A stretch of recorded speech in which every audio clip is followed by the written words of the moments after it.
And it's super important when you're an owner operator and you've got multiple trucks to have drivers with an owner operator mindset. And I see so many trucks time and time and time again, they'll pass me on the highway 75 miles an hour and fuel $5 a gallon, and they're running 75, 80 miles an hour. I'm like, dude, come on, man. Right there's your problem. I guarantee if you talk to him at the next truck stop, he's mad. He ain't making no money. He's about to lose his truck, and he just don't know why. That's exactly. He can't find that sweet spot in his truck.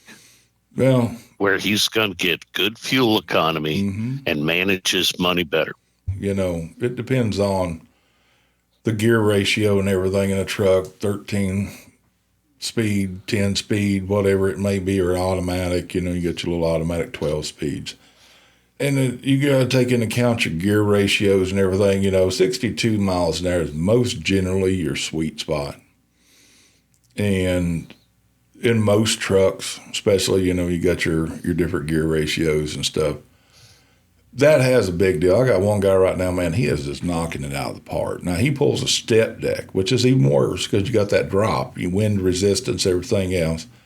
And he's got the brake liner with the DD15 in. He is pulling between 9.5 and 10.5 miles a gallon out of that truck right there consistently.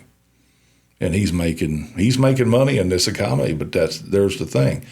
You can make money, but you got to know how to manage your expenses. And you also got to know how to say no. And that's a huge thing that I've talked about time and time again is negotiate your loads.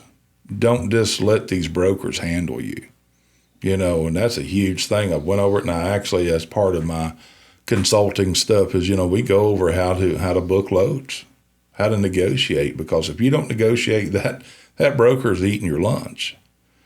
You ain't got to be rude. You just got to hold your ground, know your worth, know your lanes. That's half the people that jump into a truck out here. They don't know how to be an owner-operator. They're a great truck driver, but there's a miles of difference between a great truck driver and an owner-operator. And I'm not trying to insult anybody by saying that.